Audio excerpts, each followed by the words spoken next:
Jusqu'à présent, on a vu les mises en forme sur les caractères, comme le type, la couleur, le gras, l'italique souligné, etc. Et sur les cellules elles-mêmes, format, couleur, bordure, etc. Maintenant, on va voir les mises en forme, non pas systématiques, mais conditionnelles, c'est-à-dire les mises en forme qui sont réalisées sur certaines cellules d'une plage qui répondent à un caractère particulier que l'on aura défini préalablement, comme par exemple un critère de valeur numérique. Alors voici quelques exemples de mise en forme conditionnelle.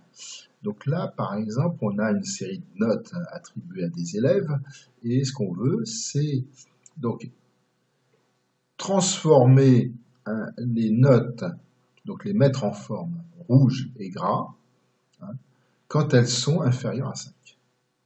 Alors, première chose qu'il faut faire, c'est sélectionner la plage des notes. On va cliquer là-dessus, on va sélectionner, voilà, c'est fait. Ensuite, on va dans l'onglet Accueil, groupe Style, et donc on va cliquer sur la flèche à droite de mise en forme conditionnelle, et pour ce qu'on a à faire, on va cliquer sur la flèche à droite de règles de mise en surveillance des cellules.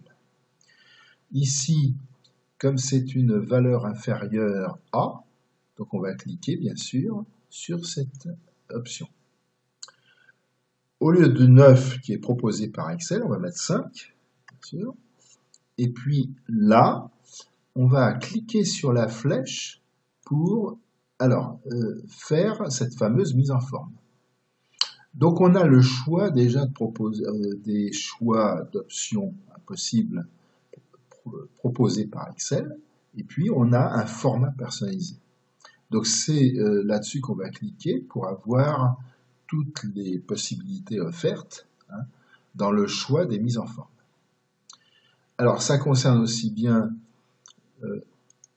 le nombre, donc le format de cellule, que la police, que la bordure et que le remplissage.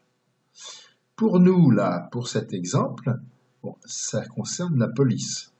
Donc on va cliquer sur l'onglet police, gras et rouge.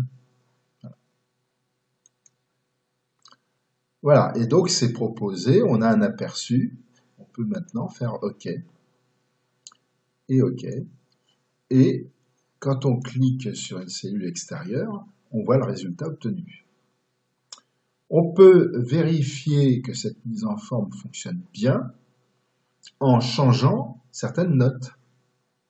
Alors, je vais prendre par exemple au lieu de 12, si j'écris 1, je fais entrer, donc elle est bien passée à rouge en gras. À l'inverse, si par exemple de 3, j'écris à la place 13, je fais entrer, sa forme, disons, n'est plus rouge gras, mais noir, comme les notes supérieures à 5, ou égales à 5. Voilà. Bon, maintenant on va voir un autre exemple du même type. Donc toujours les notes. Cette fois-ci, donc ce sont les mises en forme concernant les notes supérieures à 11 qu'il faut passer donc avec une police en bleu gras italique et une cellule de fond jaune avec bordure rouge. Alors, donc le principe est le même, on sélectionne les notes, ensuite on va dans règles de mise en surveillance des cellules. Cette fois-ci, on va cliquer plutôt sur l'option supérieure A, dans ce cas-là. Au lieu de 9, on va mettre 11. Et on va opérer de la même façon que précédemment, mais pour obtenir ce qu'on désire, à savoir cette fois-ci, donc on va opérer sur la police, bordure et remplissage. Alors police, donc ça sera gras et italique, on l'a ici, avec couleur bleue. On va prendre un bleu foncé, par exemple. Voilà. Donc ça, c'est déjà fait pour la police. Ensuite, pour le remplissage, on a dit que le fond devait être jaune, voilà, et bordure rouge. Donc on va cliquer sur la ligne continue, couleur rouge, et on va cliquer sur contour. Et on voit l'aperçu en rouge. On fait OK, OK, et le tour est joué. Voilà. On a bien, pour les notes donc supérieures à 11, la mise en forme qui a été prévue. Là, alors, nouvel exemple qu'on peut réaliser. Si par exemple je passe la note de Rose à 15, je mets 115, 15, voilà, je fais entrer, donc on a bien la mise en forme correspondante. Voilà. Exemple, ici on a 3 règles de mise en forme sur la même plage. Donc il n'y a pas de difficulté particulière, il suffit de réaliser 3 étapes. Donc première étape, ça consiste à mettre en place la première règle de mise en forme. Donc on sélectionne sur le même principe l'ensemble des températures. Ensuite on clique sur mise en forme, règle de surbrillance, pareil. Donc on va traiter inférieur à 3. Voilà. Donc au lieu de 12 proposés par Excel, on met 3. Et même principe que tout à l'heure, ça concerne cette fois-ci le remplissage des cellules, bon, en jaune, et on fait OK. Bon. Une fois que c'est fait, on peut conserver la sélection pour les 2 étapes suivantes. Donc on va maintenant faire l'étape concernant supérieur à 19.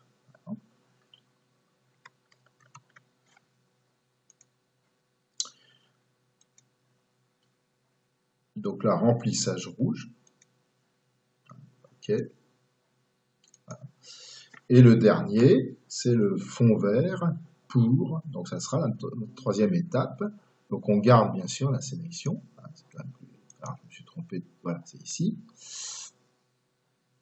Donc là, c'est entre, c'est ça la différence, c'est-à-dire entre 2 bornes. Bon. Et donc les bornes choisies, ça va être entre 3 et 19.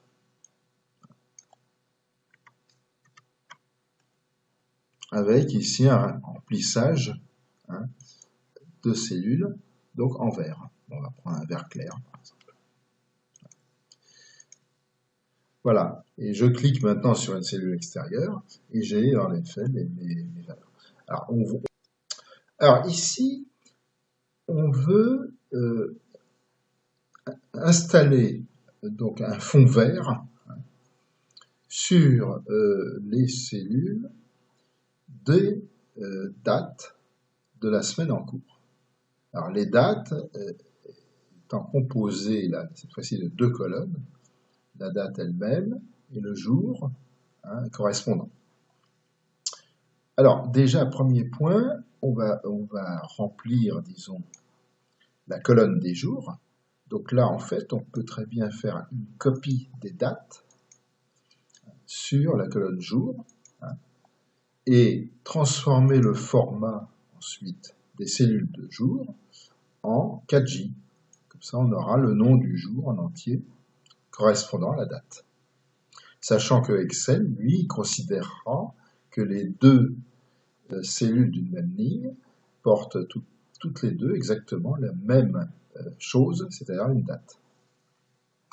Donc là, on va faire le formatage d'affichage personnalisé tel qu'on l'avait vu déjà, avec 4J. Voilà. On fait OK. Et voilà le travail de fait. Donc là maintenant, on sait que en fait, c'est les dates, pour Excel, c'est exactement les mêmes dates ici et là. Donc ça va nous permettre de faire, disons, par la sélection des plages des deux colonnes A et B, la mise en forme qui va intervenir sur le critère date. Donc on va cliquer, toujours pareil, sur règle de mise en surbrillance des cellules. Et là, on a une option qui est une date se produisant. Donc on va cliquer là-dessus. Et si on regarde les options proposées par Excel, on voit qu'on peut, disons, faire donc un critère de type hier, aujourd'hui, demain, dans les 7 jours, la semaine dernière, et puis je vois cette semaine. Donc c'est ça qui nous intéresse ici. On peut utiliser aussi des critères sur les mois. Donc je clique sur cette semaine et je vais maintenant installer le fond vert correspondant. Donc je vais prendre ce vert là, mettons, et on va faire OK. OK, je clique sur une cellule extérieure et j'ai bien, disons, mes cellules en vert sur la semaine, sachant qu'une semaine, vue d'Excel, commence le dimanche et finit le samedi. Bien. Alors, ici, on va utiliser un nouvel outil d'Excel qui permet de faire des nuances de couleurs en fonction des valeurs. Alors, comment ça marche? Donc là, je sélectionne, bien sûr, la plage des températures. Je clique sur mise en forme conditionnelle et au lieu d'aller sur les règles de mise en surbrillance des cellules, je vais aller ici, à nuance de couleur. Donc je vais cliquer ici pour voir les options proposées par Excel. Là, je survole et on voit toute la gamme de couleurs entre donc un rouge, disons important, un jaune et un vert. Ici, bon, on a d'autres nuances de couleurs, etc. Donc évidemment, il faut adapter le nuancier à ce qui nous paraît le plus parlant. Concernant les températures, bon, on pourrait par exemple se positionner par rapport à ce type de nuance, où on aurait des blancs qui vont vers le rouge. On peut aussi choisir soi-même les règles concernant les nuances à installer. Donc c'est ce qu'on va faire. On va par exemple choisir 3 échelles de couleurs. Et donc, bon, comme il s'agit de température, on peut très bien dire par exemple que pour les températures, disons alors, qui sont à 0, donc on va prendre la valeur, un nombre à 0, on va choisir, mettons, la couleur bleue. Par exemple, ce bleu-là. Bon. Alors ça veut dire que sur 0 et les températures qui seront, donc les nombres qui seront inférieurs à 0, on aura ce bleu intense. Au-dessus de 0, on va se retrouver avec des nuances qui seront celles qui seront entre le bleu et le jaune. Sachant qu'on peut dire par exemple que le jaune intense, il sera, mettons, à la valeur 10. On va mettre 10.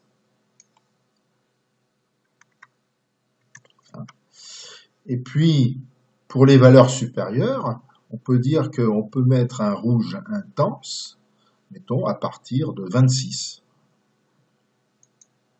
Donc, toujours le nombre. Là, on va mettre 26. Et on va prendre la couleur rouge. Voilà. Et on va faire OK. Voilà. Et donc là, si on clique en dessous, on voit très bien ce qu'on obtient, c'est-à-dire le bleu intense en dessous de 0, ils sont là pour les valeurs -5 et -2. Le jaune, Bon, qui est proche de 10, c'est le 9, hein, donc ça a un jaune presque, disons, comme on voulait. Quant à 26 et au-dessus, c'est le rouge intense.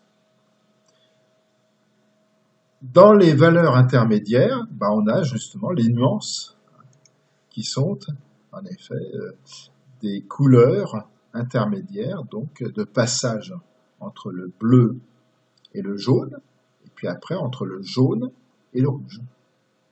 Voilà. Très bien.